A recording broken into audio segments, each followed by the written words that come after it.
Hey, Father Ed. Peter, just congratulations. Don't give them quality. My name is Andrea Davis, and I work with the Missoula Housing Authority, and this project was actually built by Garden City Neighbors, whom I also work with. Garden City Neighbors is an affiliate of the Missoula Housing Authority. It's a nonprofit, a 501c3 dedicated to the building and maintaining of affordable housing in Missoula. So we're standing here at Maclay Commons. Maclay Commons is the project name. It was funded by the Low Income Housing Tax Credit Program through the Montana Board of Housing. And what that does is basically incorporate private investors into a public need such as affordable housing for homeless families. So this technically is the Maclay Commons Limited Partnership, the name of this facility. There are 16 units in 8 duplexes. There are 8 two-bedrooms and 8 3-bedroom units, and then we also have a 2,000 square foot community center. We're right off of Reserve Street, which you can hear. And this is our development consultant, Tim Gurman. Tim, come on over here and say hi. Tim Gurman is with Sparrow Group. How you doing? And he's been an invaluable resource for us here. He's helped us basically weave our way through the tax credit process and the investor process, and we couldn't have done it without him. Thank so you. He's been a very good partner. Thanks. Turned out great. It did. Thank you for everything. Appreciate it. We're going to go on a little tour. Right. So we have 2 duplexes open for viewing today, and I'll go ahead and take you on a tour of that. But if you want to pan out to the Warniff, I'll show you this here. As you can see, there are 4 duplexes on either side of the main street here, and this street is actually a Warniff, and that's spelled W-O-O-N-E-R-F. And it's called a living sidewalk. And the idea is that it gives a hard playscape for children.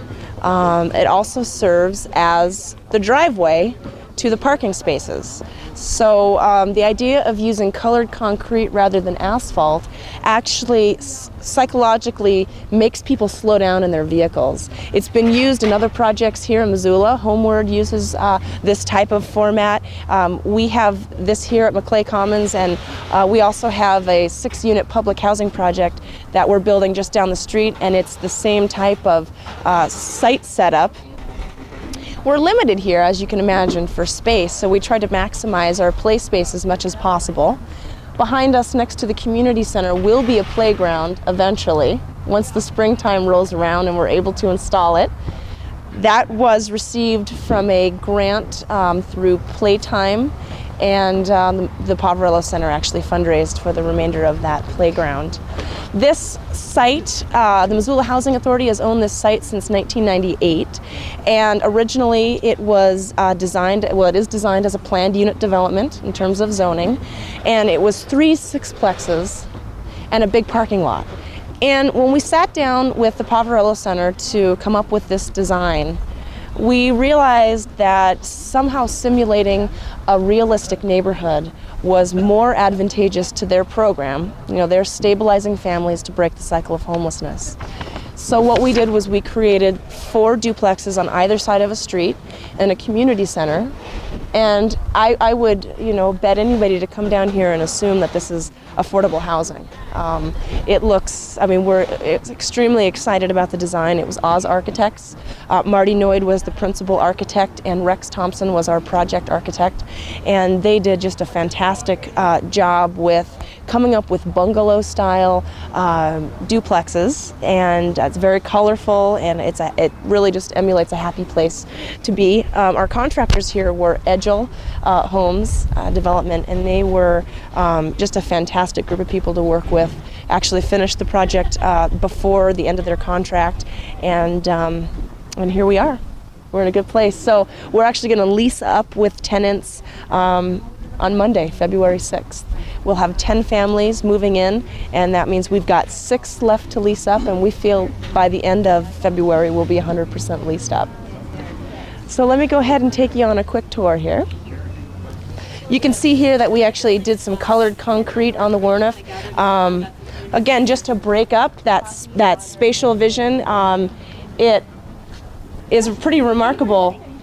It takes a pretty remarkable effect on a person driving. So this is a typical 2-bedroom unit. All first floor units are 2-bedroom, and the upstairs is a 3-bedroom unit. We did as much as we could in terms of using very realistic but beautiful finishes. We're housing homeless families here, and there are a number of social issues, as you can imagine, but depression is certainly something that they're trying to overcome on a daily basis. And so there's a lot of natural light that comes into the units, a lot of windows. The furniture was provided by the Poverello Center. They have done all the fundraising for the furniture, and as an ongoing maintenance, the Missoula Housing Authority will do the property management, and the owner of the facility, Garden City Neighbors, will actually take over the furnishings in terms of replacement and things like that. You can see this is a twin, or a double rather, on the bottom here, and then a twin on top, so a potential for 3 people, 3 children to sleep in here. Or a lot of times, depending on the age of the child, the mother ends up, or father, the parent ends up staying with the child. So this is a very usable space. Again, everything has been, all the basics have been provided for the families, from cookware to utensils, towels, sheets. Most of the families moving in here have nothing but the clothes on their back, or the clothes that they've been packing around with them. Now, certainly families that are homeless have furniture. The definition of homelessness could mean that you're getting evicted in a week. So they've got a house full of furniture. What will we do with that house full of furniture? We'll actually work with the resident, and they will be responsible for storing their own furniture at a storage site or at a friend's house, because the furniture that's provided in these units has to stay in the units. You can see why. It's really very high quality stuff. It's very heavy. And we certainly don't want to be packing this in and out. So this will all stay in the units. And as the families are transitioning out of this housing facility, which again, they can stay here anywhere from 6 months to 2 years, they will start to accumulate goods. And that's why we'll be working with them to keep a storage unit, or again, store things off-site. So eventually when they do move into their permanent housing situation, they'll have some supplies. We are able to actually fund the operations of these units with project-based Section 8 vouchers. That means the Section 8 voucher goes to pay the rent on the unit, and a tenant pays 30% of their income. Initially at first, 30% of zero is zero, and part of the program here is going to be working with families to establish mainstream benefits such as Medicaid, Medicare, or getting their GED, finishing their high school diploma, so they can start to gain employment and break that cycle of homelessness. What the Joseph Residence Program has found is that homeless children are 1 to 2 years behind their peers in terms of education. So the Joseph Residence Program actually does after-school classes to supplement children's education so they can catch up with their peers. The Joseph Residence Program also includes parenting classes, anger management classes, things that really support a family that has a number of obstacles in its way, basically, and break that cycle of homelessness.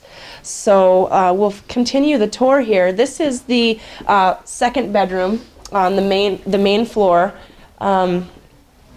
Again, all the furniture's been provided. This is very hardy furniture, so we're anticipating having it for a long time.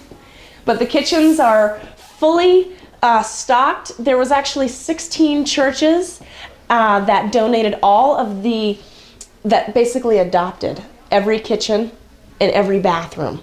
And those churches are actually listed here on this table tent, and not only the churches, but the individuals that gave as well. I mean, we have had just a number of folks donate things from a cash contribution to a teapot, and everything has been so helpful.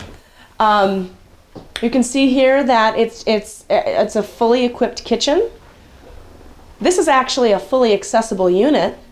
So if a person was in a wheelchair, they could actually roll right up, use the oven, and then you can see from the sink there's room for a person in a wheelchair to roll up to the sink. Again, there are 8 two-bedroom units that are all on the first floor, and all 8 of those units, 2 are fully accessible, and 6 are fully adaptable. And that means that countertops are at the right height. The cabinet can come out for a person that might be mobility impaired or in a wheelchair. So we basically just wanted to get the facility prepared should we ever need the accessibility. So we come in here to the bathroom. That's why the bathroom looks so big. It has the appropriate turning radius for somebody that would be in a wheelchair. That's 5 feet.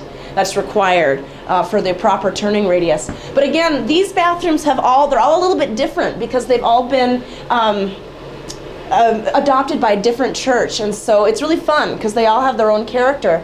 But everything has been provided, from the soap dishes to shampoo and conditioner, everything that somebody would need to start out living in a home.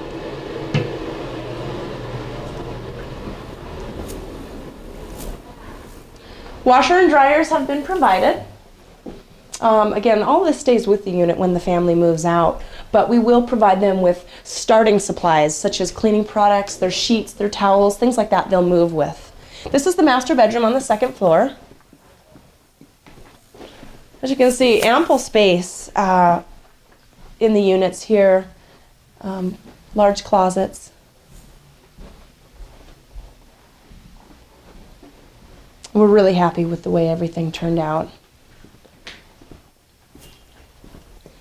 This space here is actually where the mechanical room is, and when we go up to the second floor to the 3-bedroom unit, you'll see that that is where the 3rd bedroom is.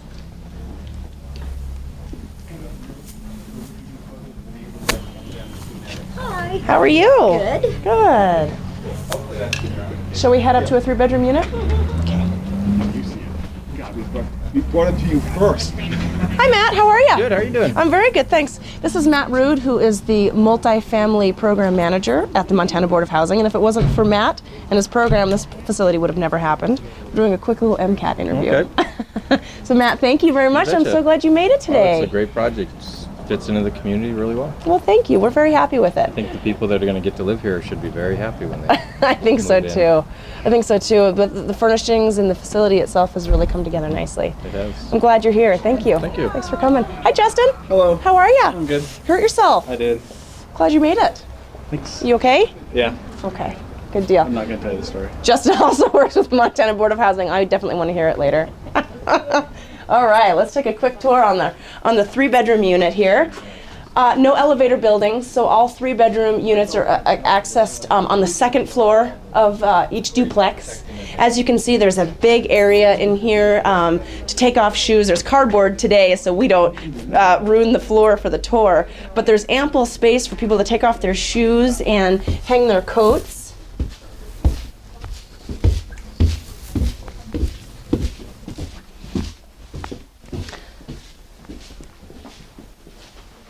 Again, one of the smaller rooms that has the bunk bed configuration, the twin on top with the double mattress on the bottom there. A lot of light comes in these units. There's Snowball Ski Mountain just right behind us here. The views are unreal. They really are. Lolo Peak, you can't see it, it's in the clouds today, but the view from these units is absolutely outstanding. And as I mentioned earlier, these homeless families are struggling with all sorts of obstacles, but depression is one. And light, natural light, just brings an element of positiveness and really of happiness and joy. So we're looking at this facility as really being a place of hope. Again, here's the 2nd bedroom. As we move our way to the 3rd bedroom, this is on the bottom floor. This is where the mechanical room and the storage rooms are that you access from the outside. So here's the 2nd children's room as we would consider it. And we have it set up in this manner right now, and should we move the beds around to facilitate the family, we certainly could do that. Full closet space.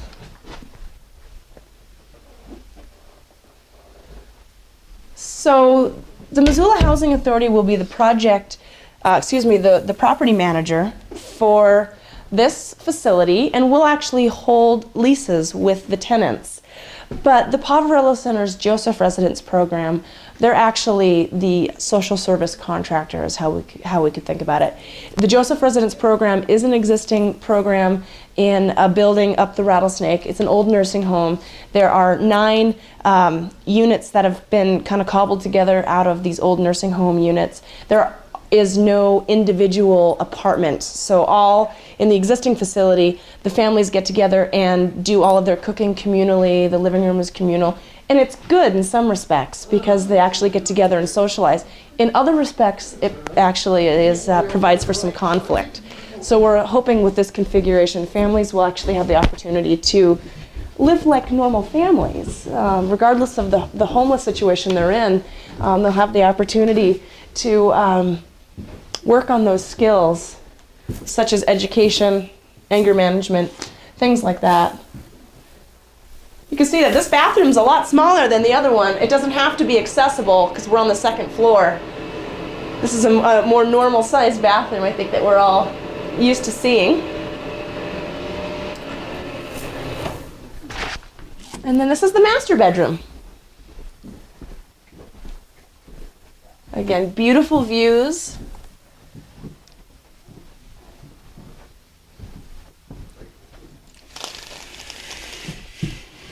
You can see out the window there's a 5-foot cedar fence that we have installed as part of the construction project. And we were very sensitive to our neighbors' needs. And infill development isn't easy anywhere. And so we knew it was going to be a hard pill to swallow for neighbors. This lot has been vacant ever since these folks moved here. Again, the housing authorities owned the parcel since 1998, and we knew we were going to develop it eventually. So for over a year, we actually had several public meetings with all of our neighbors to talk about what we intended to do on the site. And in addition to those 4 public meetings, we actually had a separate brainstorming session with our neighbors that are just adjacent to us that we would share the fence with. And we got together and just said, okay, here's what's in our budget, here's what we're able to do. And so cooperatively, we came up with this fence design, and we were only going to put a 4-foot fence up, for example, and neighbors asked us to put a 5-foot fence up. And we did that. So it was a way to kind of collaborate and folks to put their heads together and come up with a solution that works for everybody. So it's really come together and gelled as a beautiful housing project. And there was a lot of people's efforts and a lot of minds that came together. So we'll just kind of walk our way out of here. And we'll go take a quick look at the community center. Hello. Hello, how are you? Good, how are you? Hi there. How are you? Good. All right. Good, thank you. Yeah, this is that great deal I got on this pot. Oh, you got a pot. Sounds like one of the churches there.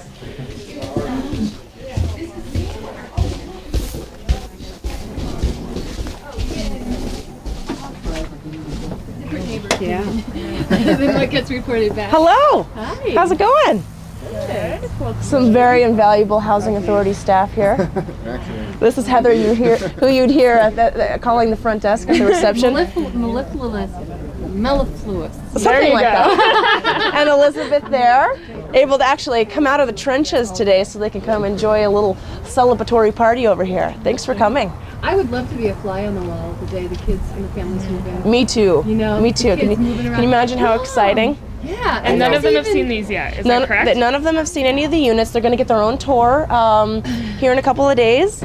And they'll actually be able to see what unit they're designated in. And you know, these families are living right on top of each other in the existing facility. Yep. They share their space 24/7. So it's going to feel totally different to them. Moving in here, I've been screening her file. I talked to her on the phone this morning.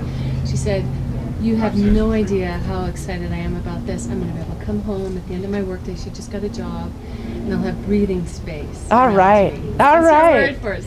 Yeah, exactly. Just because families are homeless and have no resources doesn't mean they don't get to live without dignity like the rest of us get to live. So we're extremely happy. We're part of a project that provides people the roots they need to grow. There you go. All right. That's our slogan on our poster, so I had to plug it. we're going to continue with our community center tour. Hi. Okay. Get off camera. I'm kind of on camera right now. This is Kim Skafka, volunteer extraordinaire. She's one of the manager department heads down at Herberger's. And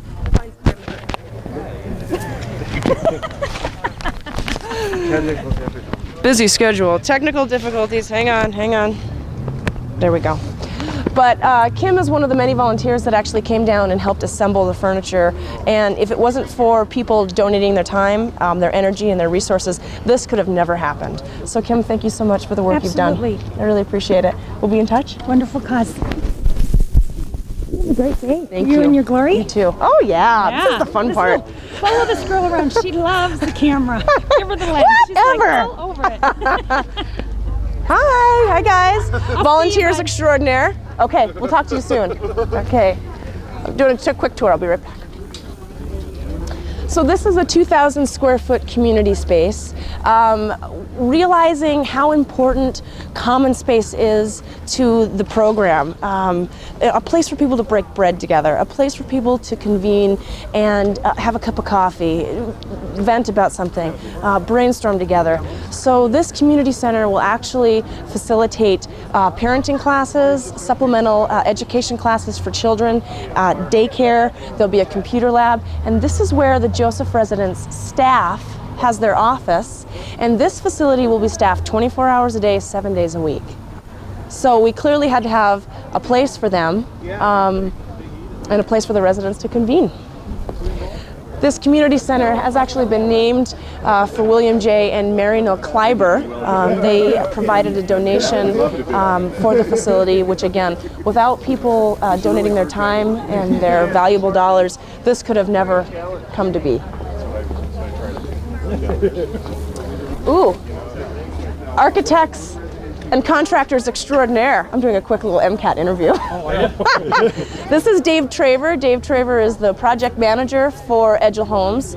He was the man that took my phone calls on a daily basis. When I was concerned with something, he wrapped it up right away. And standing off to his left is Marty Noyd. Marty Noyd is the principal architect for the project and a partner in Oz Architects. Bruce Allen is the superintendent on site, and he came to make sure that everybody was doing what they're supposed to. And then we have Rex Thompson, and he was the project architect. And so Rex and I would be out here for weekly meetings and making sure that the contractors were doing what they were supposed to be doing. But we never had to ask because it was always done. So anyway, we're going to take a quick tour of the inside of the building. Thank you. Pardon us. Hey, girl. Okay, I'll talk to you soon. All right. Thanks, Kim. This is David Edgell. David Edgell, I'm doing a quick MCAT interview. Come back here. MCAT. David Edgell obviously is the general contractor for the project, and we could have not done what we accomplished here without David and his crew. They actually were able to value engineer parts of the construction so we could build what we wanted to with the budget we had. So David, thank you for everything. You're welcome. It was a great partnership. We enjoyed doing it a lot. It's been wonderful. I hope we have more opportunities. Yeah, likewise. All right, we're going to take a quick tour of the inside. Thank you. Sorry, Norm. Okay. Folks are getting ready for the speeches, so we'll have to be fairly quick. We'll start from the right-hand side here. This small wing is the office space. None of the desks or anything have been provided yet, so just envision computers, papers. We have 3 office spaces here. We have a bunch of junk piled up in this one, so that one's exactly the same as these others. We'll have an office space for 24-hour, 7-day-a-week staffing. There'll also be an office for the social worker. There's a 3/4-time social worker and probably a full-time after the facility gets going that works one-on-one with the family, their goals and objectives, what they work towards through the 2 years that they stay here at the Joseph Residence Program. Again, they're tackling obstacles that are causing the cycle of homelessness. So it could be trying to finish your GED, getting jobs, getting veterans benefits, a number of things. People are not maybe able to access or need assistance accessing. That's the idea of the program here. And then the room behind you will either be used for staff or it'll be used as a conference area. So this is the kitchen here. It's used exactly for reasons like this.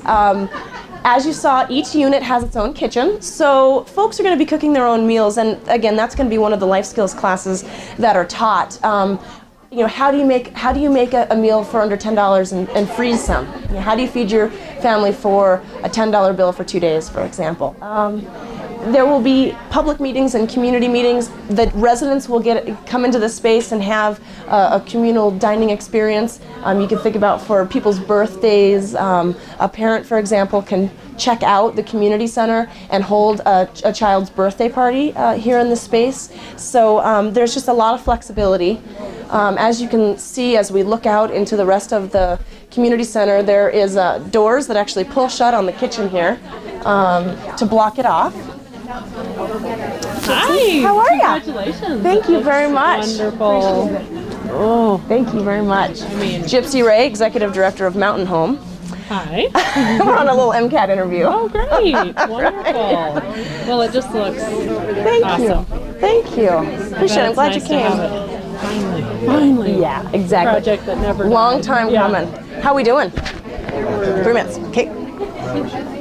This room in here is going to be the children's play space and daycare. So as you can see, big open room. The door can be closed if there are classes that are actually being taught out in the main part of the building.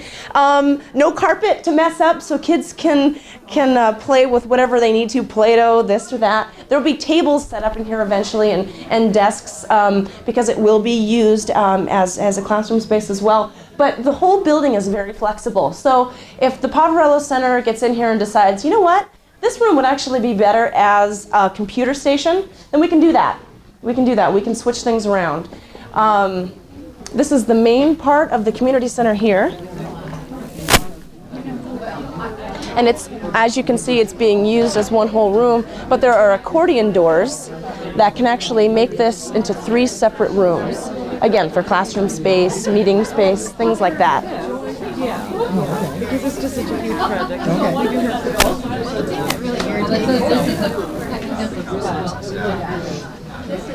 Accessible bathrooms, women's and men's. And this is the nurses' station. The Poverello Center's Joseph Residence Program actually contracts with a nurse from the Partnership Healthcare Center, and that traveling nurse comes in and does wellness checks on the families, works with the families to maybe diagnose a situation that could escalate into an emergency. Folks that are homeless, as you can imagine, are don't have the resources maybe necessarily to be going to the doctor or to be going in for regular checkups. So what the nurse does here is basically just check in and do preventative maintenance, more or less, to do these wellness checks with families.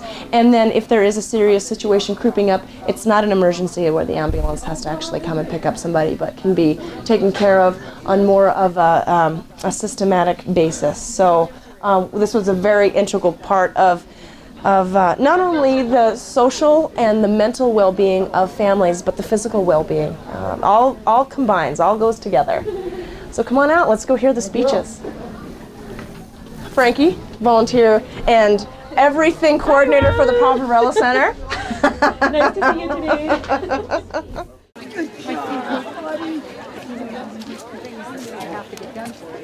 Okay. So